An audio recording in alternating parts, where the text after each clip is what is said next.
Alors maintenant, je vais passer la parole à Pierre Cassin, qui est le président de Riposte Laïque, qui vient lui-même de subir, pas plus tard qu'hier, je crois, une manœuvre de la part du gouvernement qui a interdit le rassemblement qu'il avait prévu avec son association et son mouvement et d'autres associations pour demain à Paris, à l'Enfer-Rochereau. Pierre, c'est à... Merci Roland de cette présentation. Donc, nous, c'est quand même la troisième interdiction à laquelle nous avons à faire face en 3 mois. La première a eu lieu donc le 22 juin sur une demande de manifestation de résistance républicaine qui a été interdite sous le prétexte fallacieux de risque de trouble à l'ordre public. Nous signalons quand même qu'une semaine plus tard, les antifas avaient le droit de manifester dans les rues de Paris, que cela s'est traduit par quelques boutiques vandalisées, que nous constatons quand même que dans les rues de Paris, nous avons droit très fréquemment à des manifestations de clandestins, ce qui est quand même une particularité française, que nous avons eu droit ces derniers temps à des manifestations des frères musulmans, ces sympathiques personnages quand même qui brûlent les églises, égorgent les infidèles et justifient le viol des femmes non voilées, sans que cela n'ait ému les antifas apparemment si susceptibles sur les droits démocratiques, paraît-il, et que nous avons quand même droit également régulièrement dans les rues de Paris, nous avons eu droit à des manifestants pro-Morsi et des manifestants anti-Morsi qui, il y a 3 semaines, manifestaient à la même heure dans les rues de Paris sans que le préfet Boucaud n'y ait vu la moindre risque de trouble à l'ordre public. Cette introduction faite, cette troisième interdiction est la plus savoureuse, si j'ose utiliser cette expression. Elle est savoureuse pour 3 raisons. La première raison, c'est, je vais d'abord vous lire donc le passage, « Je vous informe que j'envisage d'interdire le rassemblement que vous avez ainsi déclaré en raison notamment des risques de contre-manifestation de la mouvance antifasciste qui, dans le contexte actuel des tensions, est susceptible de générer des troubles graves à l'ordre public. » Cette phrase du préfet Boucaud est extraordinaire pour plusieurs raisons.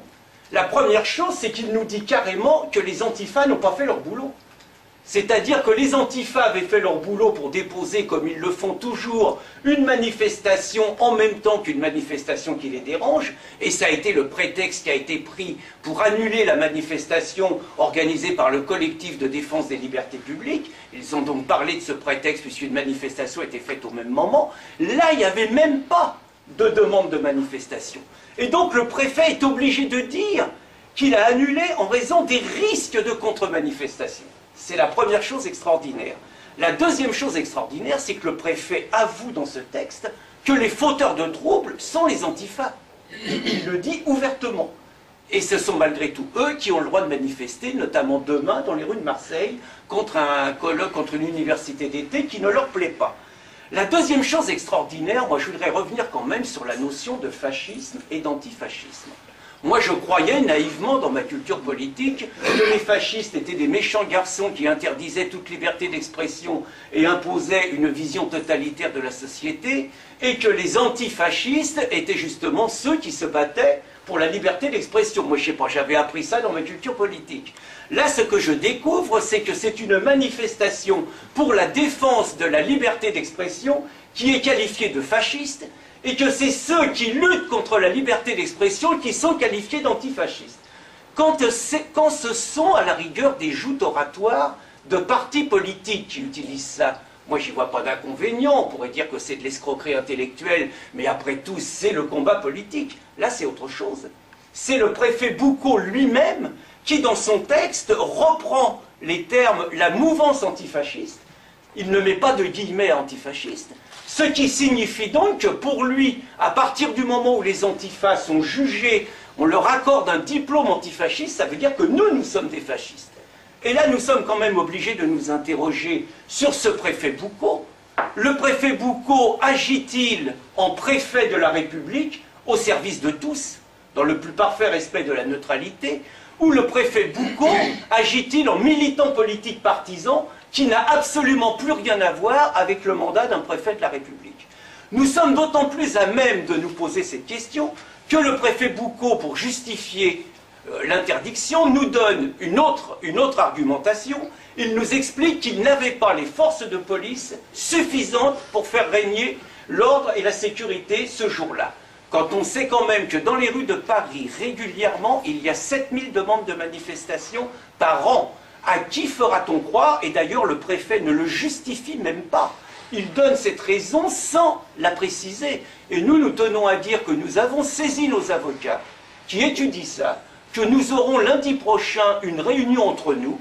Nous ne disons pas que nous allons déposer plainte contre le préfet Boucaud, mais toujours est-il que nous allons avec eux examiner la légalité de cet interdit, le préjudice qui a été subi par l'ensemble des forces organisatrices, parce qu'il y a eu des frais d'engagés, et que nous allons réfléchir justement par rapport à ce préfet, si nous n'allons pas entamer une action en justice contre lui, justement parce que pour nous, il n'agit pas en préfet de la République, mais il agit en militant partisan au service du Parti Socialiste, qui l'a imposé dans ce poste-là, et qui l'a d'ailleurs reconduit 2 ans, alors que le brave homme avait atteint l'âge de la retraite de 65 ans.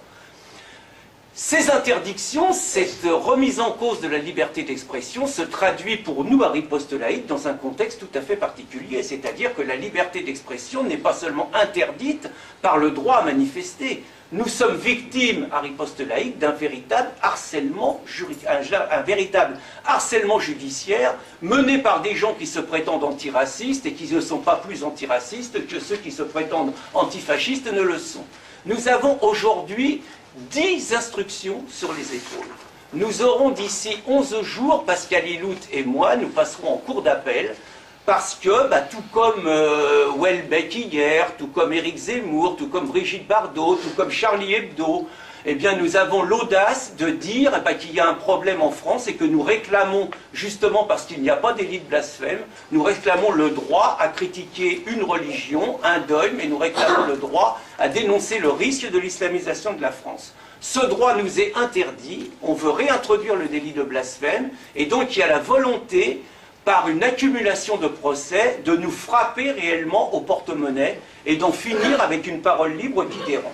Alors dans ce contexte, pour ne pas faire trop lourd, que faire, comme disait le grand ancêtre, eh bien nous n'accepterons pas, nous le disons très clairement, nous réunirons les nôtres ce week-end, nous allons réfléchir à une contre-attaque au-delà de la contre-attaque juridique contre le préfet Boucaud, nous n'accepterons pas une 4e fois d'être interdit.